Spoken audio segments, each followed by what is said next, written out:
Thank you for joining today's presentation entitled Best Industry Practices for the Bottom Line. I'm Amanda Gonzalez, and I'll be your moderator for today's event.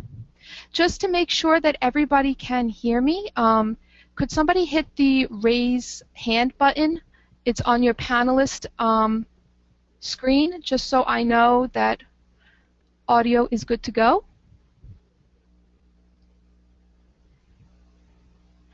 Okay, good. I'm seeing a couple hands, so we are perfect. We are ready to begin.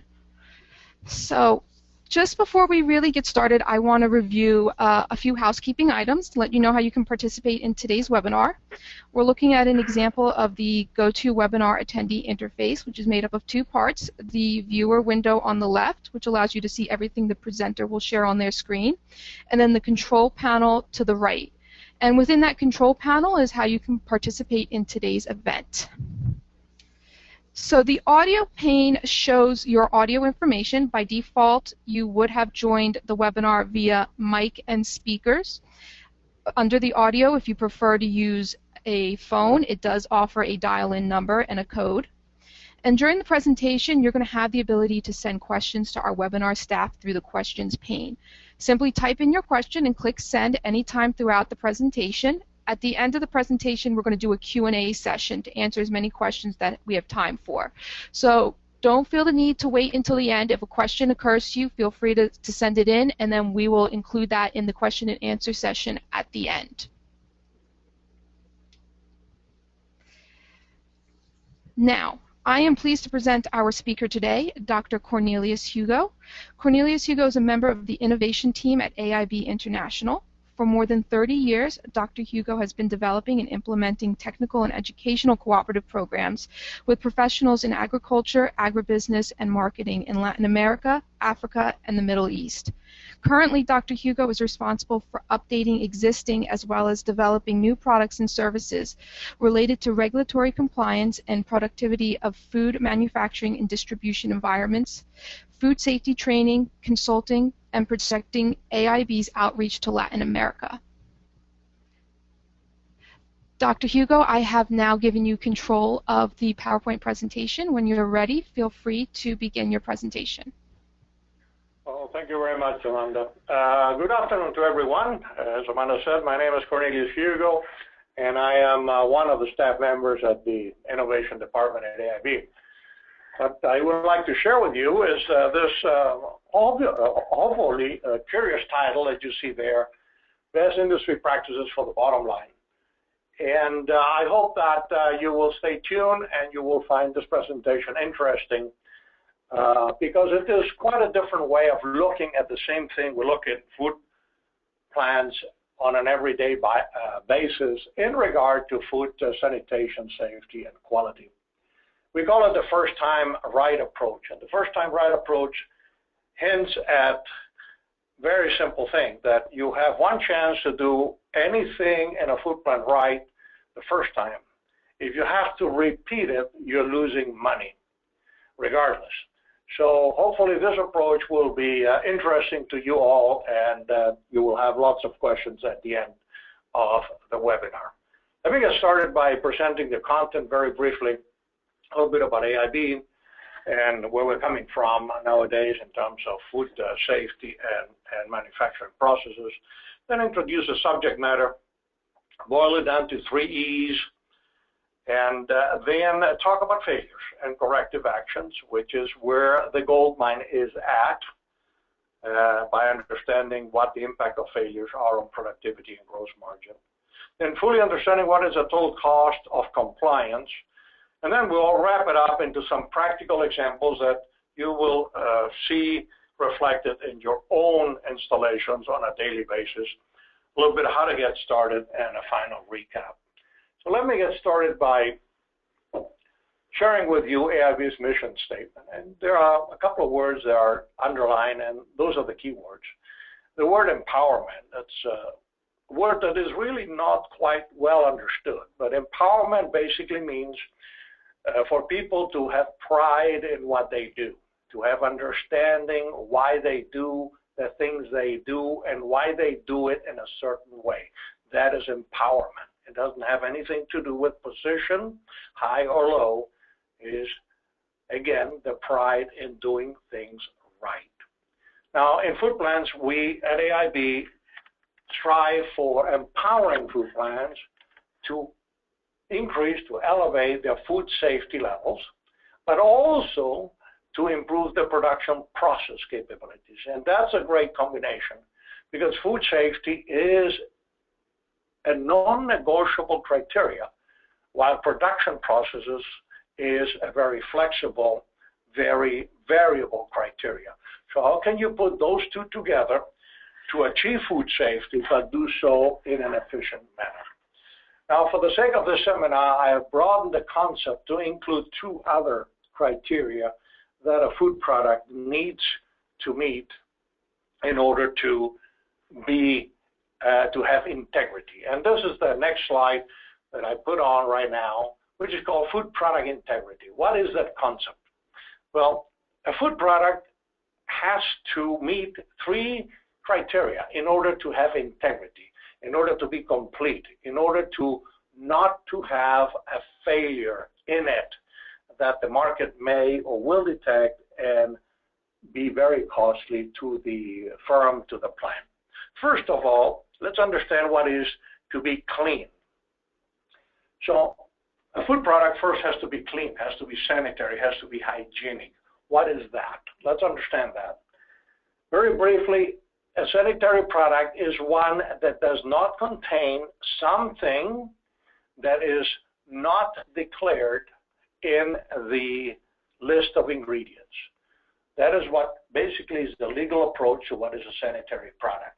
Let me give you a couple of examples. An unsanitary product is a product that contains a foreign matter, such as a human hair, a rodent hair, an insect, a piece of soft plastic, a piece of thread, a piece of cloth, something that is soft, something that won't harm somebody, or an unsanitary product is a product that contains formula of a previous product because the line wasn't clean correctly between products, and so the first few minutes of production purges the line, and therefore that product contains ingredients that are not declared in the product we are manufacturing at the moment. So that is the basic thing. Let's be able to produce a sanitary product. The second one, in order to achieve integrity, is for the product to be safe. And safe means do no harm. Don't kill anyone. Don't send somebody to the hospital in order to save his or her life due to a hazard, be it a biological, a physical, or a chemical hazard that ended up being in the final consumable product. Normally, we approach that through what we know as HACCP, Hazard Analysis and Critical Control Points, which starting in 2015 will shift to HARP-C, Hazard Analysis and Risk-Based Preventive Control, which is based on the new Food Safety Modernization Act. And finally, a product must also be of quality. That is, you don't want your consumer or your client to have any surprise with what you ship to them, be it a final product to be consumed or be an ingredient or a raw material to a client that he or she will use to manufacture their own product. Every surprise in terms of quality is always a bad surprise. Underweight, not the right concentration, not the right granulation, not the right functionality. Those are things inherent to the product or the ingredient. Or your service did not meet expectation, like the product or the ingredient was expected Monday morning at 10 a.m. and it came on Tuesday morning at 3 o'clock in the afternoon. Oh yeah, and by the way, we sent it to the wrong city. We're sorry, okay? So the service-related aspect of quality are part of the quality function. And finally, the price, of course, of the good and service you provide. So that is what establishes the integrity of a product, that it be clean or sanitary, that it meets the 402A3 and 402A4 of the GMPs. It is safe. It was manufactured with safety in mind, and for that you had a safety program such as HACCP. And finally, it is of quality. That means you did implement a quality program, be it ISO or quality engineering or Sigma 6 or integrated quality system or some other privately formalized quality program that gives the product these three characteristics.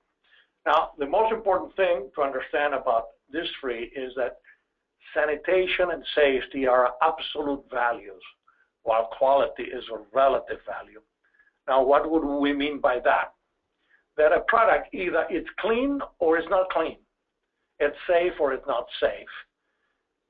And this you understand when you ask yourself, how come there is no food firm on earth that says, hey, by the way, buy my product. I promise you the safest product on earth. Or I promise you 99% safety.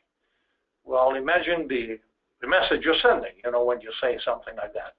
So it is either totally clean or totally safe, or it's not safe. There is no partial safety or partial sanitary. So that's why it's a yes or no. It is or it isn't. While quality is variable, but it is variable within parameters. If you violate those parameters, then the market will get upset and get even with you. But there is no such process that is completely and always perfect. There is variability in the process. There is variability in the raw materials and ingredients that we use. Therefore, the product will vary. Think about weight, for example, okay?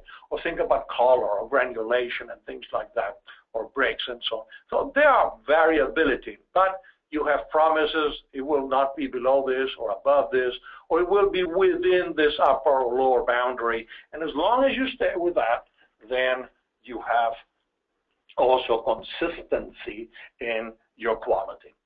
So that's the important thing to know about food product integrity. And that can be then measured, and we will see in the webinar how we approach that.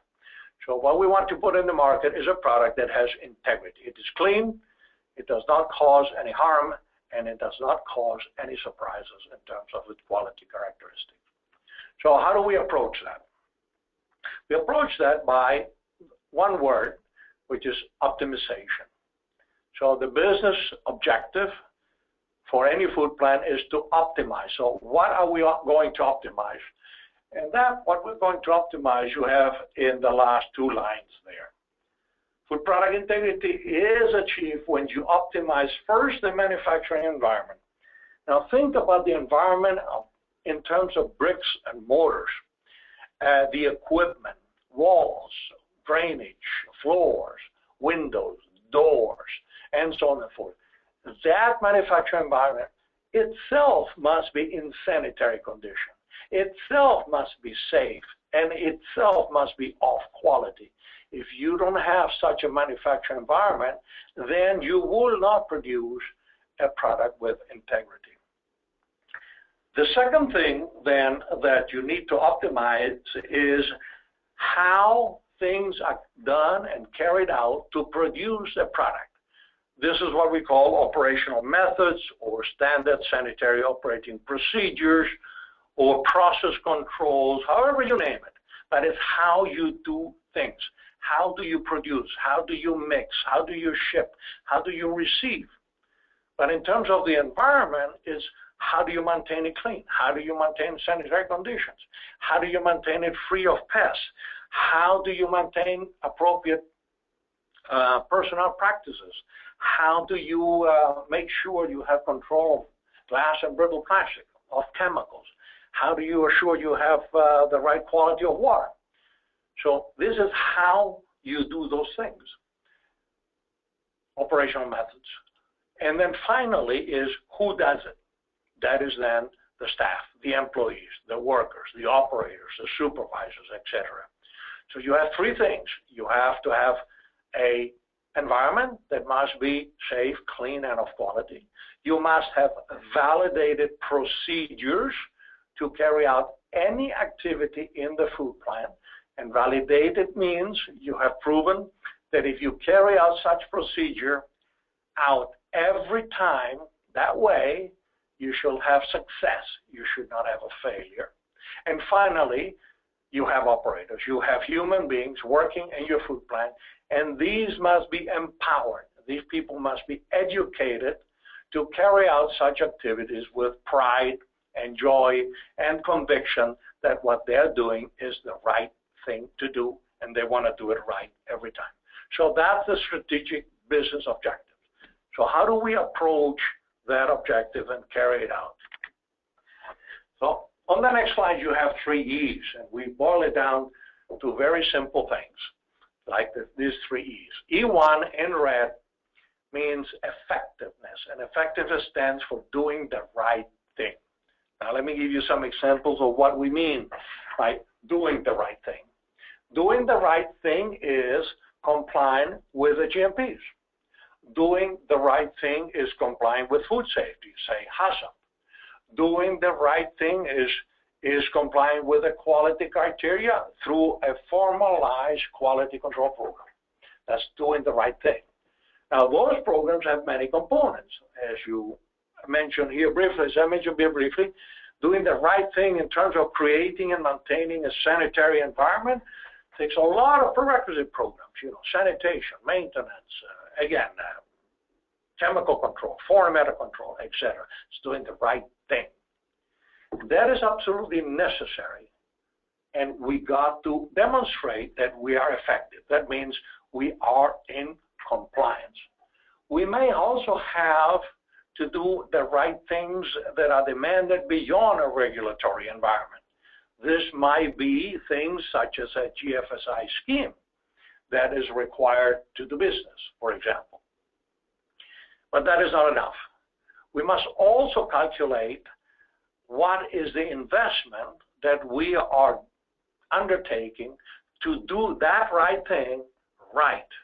And hopefully, this is where the measurement comes, right the first time. And again, when you do a right thing for the first time, example, cleaning an equipment, that is the right thing to do. You have to clean it so that the next production will be clean, safe, and of quality. That is the right thing to do. But if you don't do it right the first time, and a pre-op comes along and says, please re-clean the equipment, well, that second cleaning, that second redo is money down the drain because you did not budget for that. It occurred because there is a weakness or a negligence in the cleaning program, or external pressures are being put and we are not carrying out the right thing right the first time. And I will have many more examples along the line as we move along. Finally, we end up with efficacy. Efficacy is E1 times E2. It means effectiveness times efficiency. That will demonstrate how competitive I am in doing the right thing right the first time or not. In the next couple of slides, we will demonstrate that a little bit more. As you can see, efficacy E3 is E1 times E2. What I have to do it times doing it right every time. And you can see E1 can only be in 0 or 1. And what this means is that you are or you're not in compliance with the thing that you have to do, the GMPs that you have to carry out. You cannot say in an inspection or an audit, well, I'm 80% in compliance. That does not exist. You are either in compliance or you're not in compliance, regardless of what it is. So that's why that value is 0 or 1. Efficiency, the E2 in green, that's the one that is variable. The closer to 1 it gets, the more efficient you are. The closer to 0 it gets, the less efficient or the more inefficient you become. And that is reflected in repeated activities, rework, recycle, reject, etc. So let's get into that a little bit more to understand that concept. On this slide, what you see is E1. You see it's either 1 or 0. And if you are in compliance, you are at 1. and you multiply it times E2. That is, in your plant, you're doing everything you do only once. You're perfect. Okay, so 1 times 1 equals 1. That is optimum. Can't get any better than that. The minute, though, you do something wrong or something goes bad and equipment goes down and needs to be repaired, a load of ingredient is not accepted, a rework has to be done because something went wrong with the process control, a product that was bagged has to be rebagged because it was bagged in the wrong container, whatever, envelope. So that's how your efficiency becomes to decrease, and therefore, as you multiply 1 times 0.75, well, that's 0.75. You're no longer optimal. And the more failures occur, the lower your efficiency ratio. Therefore, the further away you are from 1. When that happens, you see at your right the words cost of goods manufactured. Cost of goods manufactured is literally a financial column that reflects all the variable and fixed direct and indirect costs that are in each unit of product that you produce and you're ready to ship. That is what we call the cost of goods sold, okay?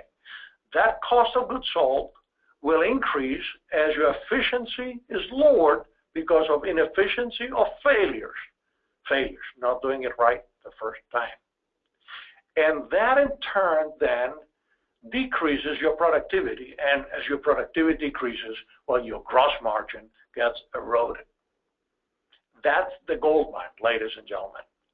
So what the rest of this presentation is all about is how can we get from below 1 as close as possible to 1 at 3, that is 1 at E2.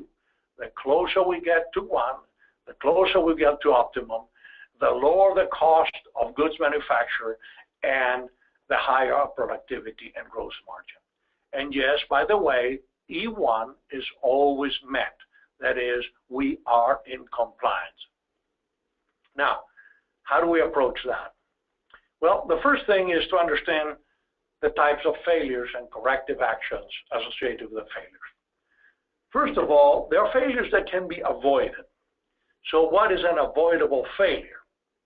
An avoidable failure is one that occurs because of basic negligence. What does negligence mean? Negligence means we don't have a complete process. We don't have a complete operational methods.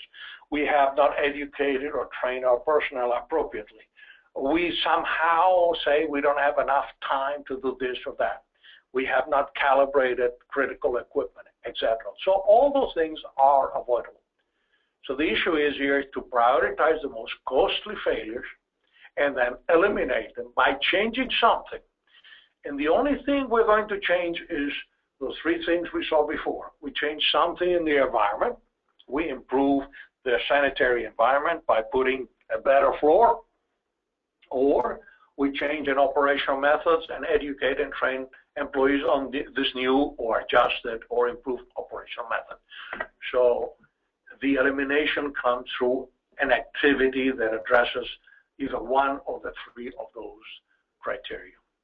The inherent failures, there can be inherent failures in the process or even in the product. Therefore, we can only minimize them to acceptable levels. For example, if we jump into HACCP and we do a hazard analysis and we look at raw materials, we will come to the scientific conclusion that certain raw materials have certain hazards that are inherent to them. Biological hazards, for example, associated with certain meats, milk, eggs, poultry, fish, produce. So they are inherent. So we can't avoid them. We cannot say, thou shalt not be in my milk when you get to my plant. No, it's part of nature. Therefore, we will prioritize what they are, and we will set controls either at receiving or in the process to make sure we minimize to acceptable levels those hazards or those failures in the raw material. And finally, Random means that some failures can happen once in a while, and regardless how thoroughly we try to find out what happened and why it happened, we cannot find out. But we ought to keep track of those random events just in case they quit being random and become either an avoidable or an inherent failure. So knowing that, then we can skip to the next slide and really get into the nitty-gritty of it all. When failures occur, we have then external and internal failures, as you see on that graph, that are expressed in terms of the product. So let's take the product first. Your plant starts at receiving. You store raw material. You have a manufacturing process.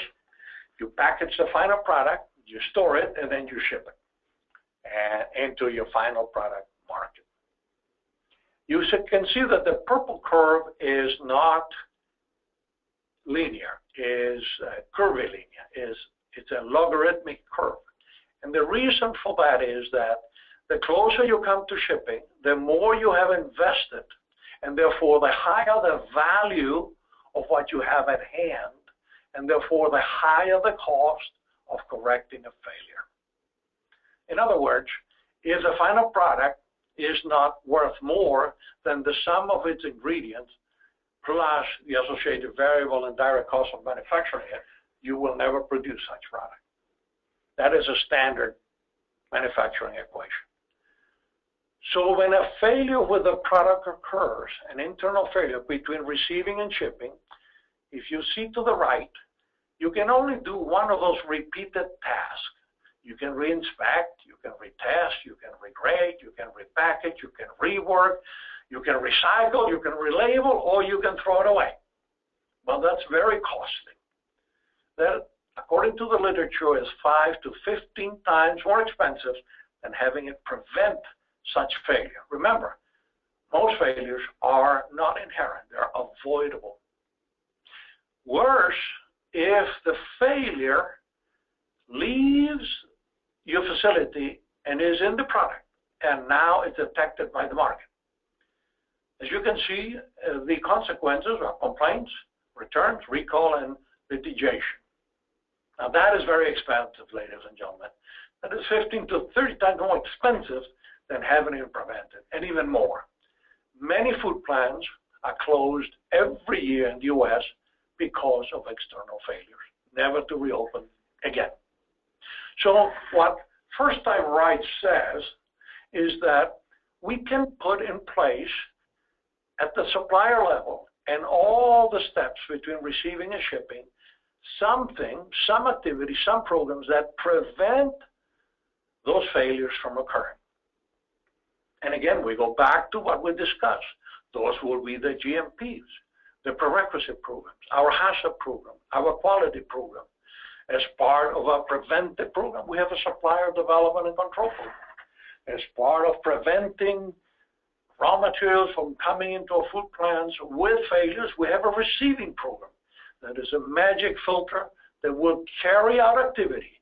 That is the right thing to do, to have a receiving program. And the right validated activities that, unless the failure is hidden, we will detect it and therefore do something about it before it gets into production. That is the right investment to do. And so on along the line to prevent failures. Now, we don't do it blindly. We empower our employees to do proud those activities, but we will always be there verifying. In other words, we will have police. The police we call nowadays, that is quality assurance, but nowadays we talk about sanitary assurance and food safety assurance combined under food product integrity. We will verify on a periodic basis that those preventive activities and programs are carried out along the production process. Now, that is in terms of the product. Now think about putting a roof over this purple line, and that is your facility. Now that facility, you must also maintain in sanitary condition. This is where now your prerequisite programs come in, okay, that maintain that facility in a sanitary condition.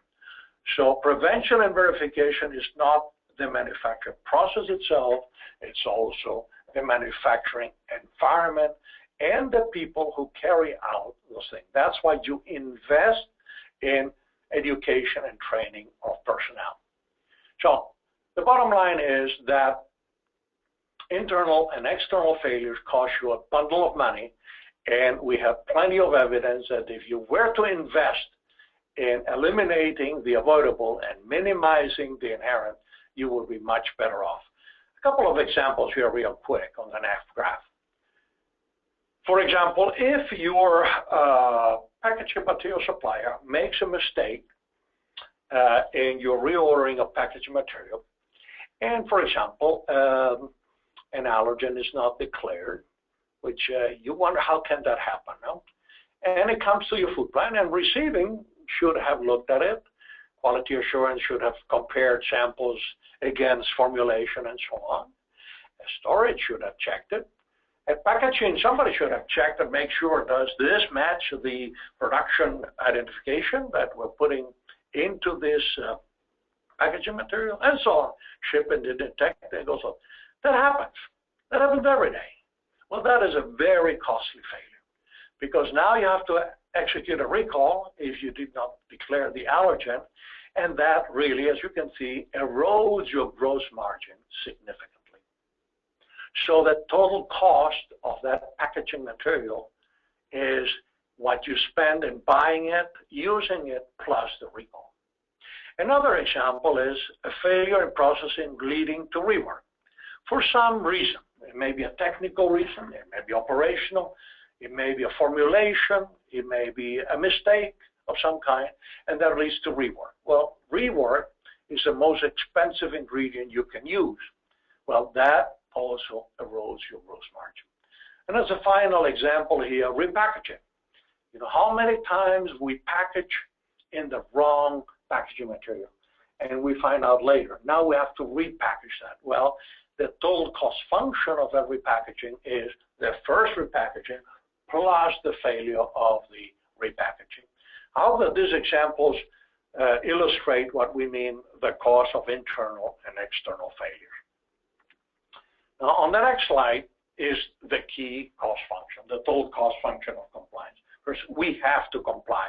There is no round about it. We have to be in compliance. The first part of the equation, the P and the V, is the good part. That is what you invest in preventing failures, and that is what you invest in verifying that the prevention is carrying out according to validated procedures. That is a good part. But the world is not perfect. We're going to have failures, and we classify it, as you saw, as internal and external failures. So every time a failure occurs, the total cost of compliance must take into account the cost of such failures. That is the true cost of manufacturing anything. Now, let's put that into practice, okay? Through some practical examples here. Take maintenance, and the next one will be sanitation. All of you have a maintenance program. Today we call it sanitary design and maintenance.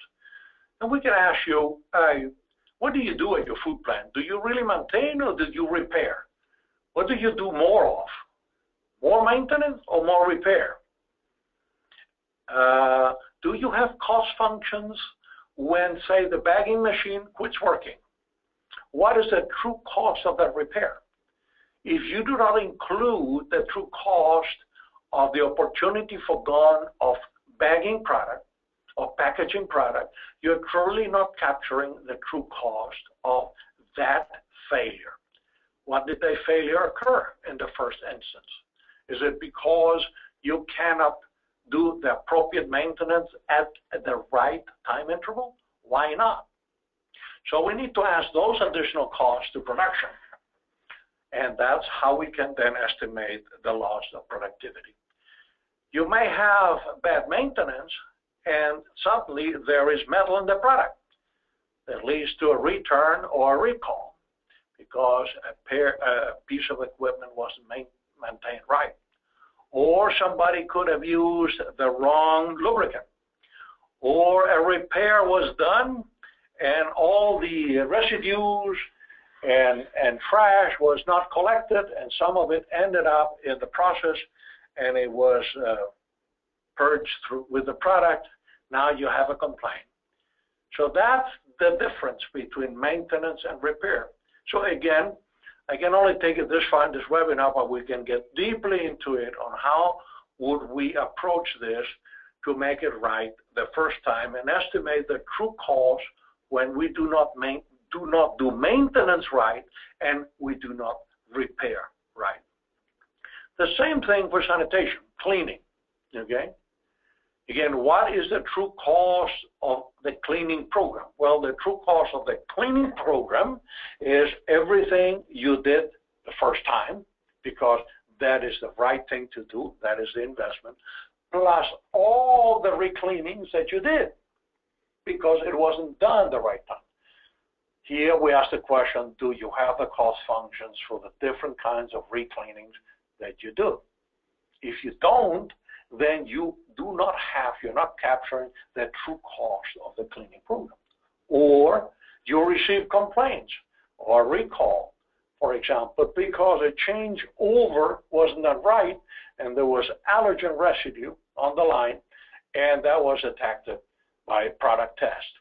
So now you have to do a recall. So the cleaning is equally as maintenance. Cleaning and maintenance are the equivalent. I maintain so a piece of equipment works perfectly for a unit of time. I clean so that I can start on time, and then the machinery works properly for a unit of time. I have been in food plants where they say we're happy if we start up on time 85% of the time. Well, that means you already have built in a 15% inefficiency factor into your production process. We need to analyze whether that is realistic or not. You're doing the right thing, you're just not doing it right the first time. Another one here, receiving. Receiving is one of the most important programs in a food plant. That is a sieve that ought to leave outside the plant anything that comes with either sanitation, a safety, or a quality failure. How good is your receiving program? Again, the total cost of the receiving program is what you do every time you receive something, and every time there is a failure, not necessarily with the program, but say with the raw material or ingredient that came in. Example, you receive a raw material that is temperature sensitive, be it for quality or for food safety. You take the temperature and it is above the acceptable level, therefore you reject the whole lot. That rejection and corrective action and repeat of repurchasing all that, reshipping all that, receiving all that, that is the total cost function of that receiving activity at that time. If you do not have those cost functions, then you don't have a true appreciation about the cost of the receiving program. The same thing with shipping. If you ship things out and things come back, then the total cost function must include everything that comes back. If you have a complaint, then that complaint needs to be reflected in something that was shipped that led to a complaint. If it was shipped to the wrong location, then the cost function needs to capture that mistake. That's what we're talking about, integrity in the service. Finally here, a process step and a CCP. When a process step fails, be because of lack of control or lack of mistake in formulation or whatever, then the internal failures are reprocess or discard. You either reprocess, you discard, you recycle, you rebag, whatever it is. Well, whenever a mistake like that happens or a failure like that happens, that is part of the total cost function. Or simply you put something in the wrong bag, nobody noticed it, it went out in the market, and clients or consumers says, look, I opened this up and it says it contained this, but to my surprise it contains another thing. So that is a total cost of that failure. We bag, but we bag wrong. Therefore, the market is getting even with us. Now, these are failures. Here, we can talk about inefficiencies as well. If you have a piece of equipment that's supposed to have optimum operational conditions of, say, pressure, velocity, temperatures, whatever, and cannot quite achieve it, well, you lose productivity. That is a failure that needs to be captured in the total cost function of that process. And the question needs to be asked, why are we not achieving those processing parameters every time? Finally, as a final example, a critical control point, okay?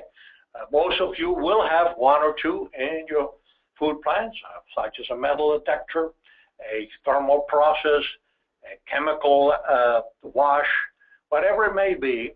We have them specifically and essentially for food safety. And here we ask the question, what is the total cost function when the CCP fails? And quite frankly, I haven't found one single food plant that can give me the cost function. The other question we ask is, how many times can that CCP fail per unit of time? Do you have a strategic objective?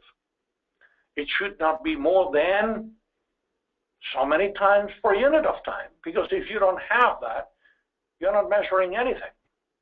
And then when it fails during monitoring, you have a corrective action that is predetermined and you carried it out. So what is the cost of carrying all the activities pre-described in those corrective actions, plus the time of production lost? That is the total true cost every time a CCP fails. And what if the CCP fails and nobody notices and it leads to a recall?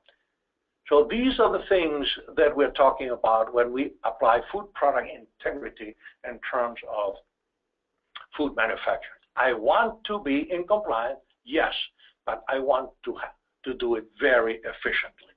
Okay? So the next to last slide here very quickly here, how to get started, obtain management approval. That is easy said, very difficultly done.